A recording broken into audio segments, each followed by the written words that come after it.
शरबत ले लो, शरबत ठंडा ठंडा मीठा मीठा शरबत ले लो।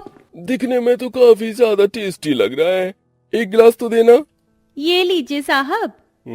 अरे वाह, ये शरबत तो सच में बहुत बढ़िया है। कितना ज्यादा फ्रेश और ठंडा है। इसे पीकर तो मेरी सारी गर्मी दूर हो गई। अच्छा, मुझे एक और गिलास देना और 2 गिलास पैक भी कर देना।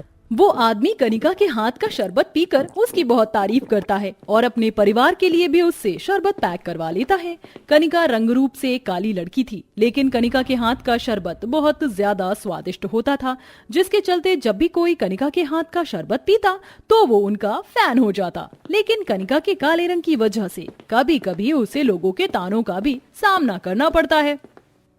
छी छी छी, हे भगवान, कैसे दिन आ गए हैं। इसके हाथ का शरबत पीना तो बहुत दूर है, मैं तो इसे छू भी नहीं सकती। कहीं इसके इन काले काले हाथों का शरबत पीकर हमारा ये गोरा रंग भी काला हो गया तो।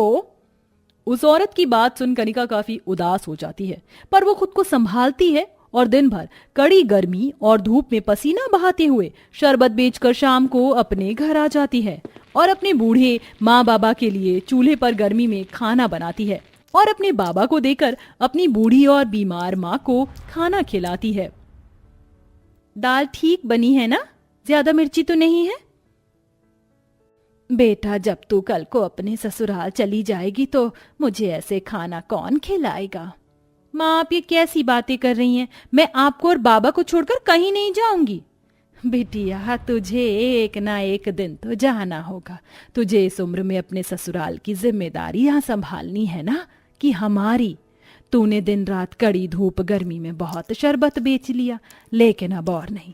ना जाने भगवान कब मुझे अपने पास बुला ले। मैं तो बस जीते जी तेरा घर बसता देखना चाहती हूँ। क्या तू अपनी माँ की ये आखिरी इच्छा पूरी नहीं करेगी? अपनी माँ की बात सुन कनिका शादी के लिए हाँ कर देती है, जिसके बाद मनोज कनिका के लिए रिश्ते ढूंढना शुरू करता है। लेकिन कनिका के काले रंग की वजह से किसी भी अमीर परिवार में कनिका का रिश्ता नहीं हो पाता है और मजबूरन मनोज को एक गरीब परिवार में ही कनिका का रिश्ता करना पड़ता है। भगवान, एक बाप को इतना भी मजबूर न बनाए कि वो अपनी बेटी की शादी के लिए 2 पैसे भी न जोड़ सके। 2 महीने बाद मेरी बेटी की शादी है और हाथ में एक पैसा भी नहीं है। बाबा, आप फिक्र मत करिए, मैं हूं ना। मैं शरबत बेचकर शादी के लिए पैसे इकट्ठा करूंगी, लेकिन आपकी नाक नहीं कटने दूंगी। बेचारी कनिका दिन रात गर्मी में शरबत बेचती है और शादी के लिए पैसे जोड़ती है। ऐसे ही एक दिन, मुझे बहुत प्यास लग रही है, क्या मुझे शरबत मिल सकता है? हाँ, ये लो। कनिका उस बच्चे को एक गिलास शरबत देती है, लेकिन उस बच्चे की प्यास एक गिलास शरबत में नहीं बुझती, जिसके चलते कनिका उस बच्चे को 2-3 गिलास शरबत पिला देती है। आप जाकर मेरी प्यास बुझिए। आप तो बहुत अच्छा शरबत बनाती हो, लेकिन मेरे पास शरबत के लिए पैसे नहीं है। कोई बात नहीं बेटा। नहीं, मैं आपसे ये शरबत मुफ्त में नहीं ले सकता, इसकी कीमत तो मैं आपको दूंगा।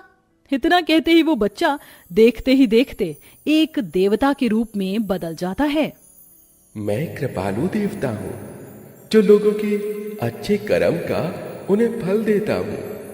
तुमने मुझे इस असहनीय गर्मी में ठंडा ठंडा शरबत पिलाया, वो भी बिना किसी राशि को लिए।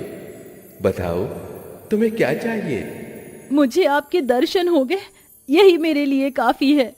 मैं तुमसे बहुत प्रसन्न हूँ, इसलिए अब मैं तुम्हें वरदान में ये जादुई शरबत का मसाला दे रहा हूँ, जिसे तुम जब भी अपने शरबत में डालोगी तो उसकी मात्रा और स्वाद तो बढ़ेगा ही, साथ में अगर इस शरबत को किसी बीमार शख्स को पिलाओगी तो उसकी सारी बीमारियां दूर हो जाएंगी। इतना कहकर कृपालु देवता कनिका को जादुई शरबत मसाला देकर वहां से चले जाता है। कनिका उस जादुई मसाले को लेकर घर आ जाती है। अगर ये शरबत का मसाला सच में जादुई है तो इससे मेरी माँ भी ठीक हो सकती है। कनिका शरबत बनाती है और उसमें थोड़ा सा चुटकी भर जादुई शरबत मसाला मिला देती है और उसे अपनी माँ को पिलाती है। सविता जैसे ही शरबत को पीती है तो देखते ही देखते जो सविता पहले बिना किसी सहारे के खड़ी भी नहीं हो पाती थी, अब वो अपने पैरों पर खड़ी हो जाती है और बिल्कुल ठीक हो जाती है। कनिका, मेरी बच्ची, मैं ठीक हो गई, लेकिन ये सब हुआ कैसे? सविता के पूछने पर कनिका उसे सारी बात बताती है, जिसे सुन सविता बहुत ज्यादा खुश होती है। और ऐसे ही 2 महीने गुजर जाते हैं और आज कनिका की शादी होती है। कनिका दहेज के रूप में उस जादुई मसाले को लेकर अपने ससुराल जाती है और कुछ दिन बाद कनिका की मुंह दिखाई की रस्म होती है। ये क्या सुनीता, सब लोग अपने घर में बहू के रूप में चांद का टुकड़ा लेकर आते हैं, लेकिन तुम तो चांद का दाग ले आई। तुम्हारी बहू तो बिल्कुल अंधेरे की तरह काली है। कनिका की मुंह दिखाई कर रहे लोग एक एक करके कनिका के काले रंग का मजाक बनाते हैं। ये सब देख कनिका को बहुत दुख होता है कि तभी मेरी बहू भले ही काली है, पर वो तुम्हारी बहुओं की तरह नहीं है, जिनमें जरा भी तमीज ना हो। इंसान की पहचान उसके दिल और काम से होती है, ना कि रंग से, समझी? सुनीता की बात सुन सभी औरतों का मुंह बंद हो जाता है। बहू, तुम्हारे हाथों में माँ अन्नपूर्णा का वास है। कसम से मजा आ गया तुम्हारे हाथ का खाना खा के। सभी लोग कनिका के हाथ के खाने की तारीफ कर ही रहे होते हैं कि तभी कनिका सबके लिए अपने हाथ का बना हुआ शरबत लेकर आती है, जिसे पीते ही बहू तो बहुत बढ़िया शरबत बनाती है, इसे पीकर तो सारा खाना हजम हो गया और अब तो गर्मी भी नहीं लग रही है। कनिका का शरबत पीते ही सबके शरीर के अंदर से सारी गर्मी उड़न छू हो जाया करती थी। ऐसे ही कुछ दिन गुजर जाते हैं और एक दिन, हे भगवान, ये क्या हो गया इन्हें? माँ, आप रोइए मत, मैंने डॉक्टर को बुलाया है, वो आते ही होंगे। अपने ससुर की हालत कनिका से देखी नहीं जाती कि तभी कनिका को शरबत का जादुई मसाला याद आता है। कनिका जल्दी से रसोई में जाती है और शरबत बनाकर उसके अंदर उस जादुई मसाले को डाल देती है।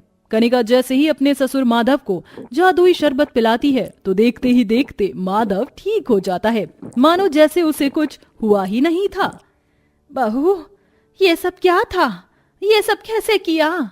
सुनीता के पूछने पर काली बहू सारी बात बताती है, जिसे सुन मेरी बहू रंग से भले ही काली है, लेकिन उसके जितना दिल से सुंदर और कोई नहीं हो सकता। बहू, क्यों ना हम इस जादुई शरबत की मदद से उन लोगों की मदद करें जो हमेशा बीमार रहते हैं और पैसे न होने की वजह से कभी अपने इलाज नहीं करवा पाते। कनिका को अपनी सास की बात काफी ज्यादा अच्छी लगती है, जिसके बाद अगले दिन से कनिका ढेर सारा शरबत बनाती है और उसके अंदर जादुई मसाला डालकर ठेले पर अपनी सास के साथ बाजार में बेचने के लिए निकल जाती है। जब भी कोई बीमार इंसान कनिका के हाथ का शरबत पीता तो वो फौरन ठीक हो जाता। अरे, कल मेरी तबीयत ठीक नहीं थी, लेकिन जब मैंने आपके हाथ का शरबत पिया तो मैं फौरन ठीक हो गया। मुझे तो लगता है कि इनका शरबत कोई जादुई शरबत है। अरे नहीं, ऐसी कोई बात नहीं है, आपकी दवाई का असर हुआ होगा।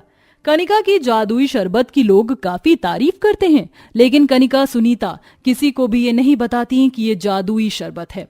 ऐसे ही दिन बीतने लगते हैं और एक दिन जब कनिका और सुनीता शरबत का ठेला लेकर घर लौट रही होती हैं, बहू, तेरे कदम मेरे घर में कितने शुभ हैं। 1 महीना नहीं हुआ तुझे आए कि घर के साथ पूरे गांव का दिल जीत लिया तूने अपने इस शरबत से। जादुई शरबत की वजह से ही आज कितने लोग ठीक हो गए हैं। अगर आप मुझे ये तरकीब ना बताती तो मैं कभी भी जादुई शरबत का इस्तेमाल ऐसे लोगों की मदद के लिए नहीं कर पाती। सुनीता और कनिका आपस में जादुई शरबत के बारे में बात करते हुए जा रही होती हैं कि तभी उनके बगल से एक बूढ़ी औरत गुजरती है, जो उनकी सारी बात सुन लेती है। अगले दिन सुनीता कनिका अपना शरबत का ठेला लेकर बाजार के लिए जैसे ही घर से निकलती हैं कि तभी वहां वही बूढ़ी औरत आ जाती है। मुझे आपकी मदद की जरूरत है, मेरी मदद कीजिए। क्या हुआ आपको? मुझे पता है आप जो शरबत बेचते हैं वो जादुई शरबत है, जिसे पीते ही हर कोई ठीक हो जाता है। मेरा पोता पिछले 2 साल से पैरालाइज है, उसे आज तक कोई भी दवाई ठीक नहीं कर पाई है। मेरी विनती है, आप मेरे पोते को जादुई शरबत पिला दीजिए ताकि वो ठीक हो जाए। भगवान के लिए मुझ पर रहम कीजिए। उस बूढ़ी औरत की बात सुन सुनीता कनिका को उस पर तरस आ जाता है और वो अपना जादुई शरबत लेकर उस बूढ़ी औरत के घर जाते हैं और खाट पर लेटे उसके 22 साल के पैरालाइज पोते को जादुई शरबत पिलाते हैं, जिसे पीते ही उसका पोता बिल्कुल ठीक हो जाता है। दादी माँ, देखो मैं ठीक हो गया दादी माँ। हाँ मेरे राजू, तो ठीक हो गया। आप लोगों का बहुत बहुत धन्यवाद। देखिए, हमारी आपसे विनती है कि आप इस जादुई शरबत के बारे में किसी को कुछ ना बताइएगा। हम बिना किसी लालच और दिखावे के लोगों की मदद करना चाहते हैं। जी, मैं ऐसा ही करूंगी। आप लोग सच में बहुत अच्छे हैं। मैं कभी आपका एहसान नहीं भूलूंगी। कनिका के इतने अच्छे कर्म की वजह से भगवान की कृपा उस पर और उसके परिवार पर होती है और देखते ही देखते उनकी गरीबी के दिन जाने लगते हैं और उनकी जिंदगी में सब कुछ ठीक होने लगता है। लेकिन आज भी कनिका और उसकी सास जादुई शरबत से लोगों की मदद करना बंद नहीं करती है।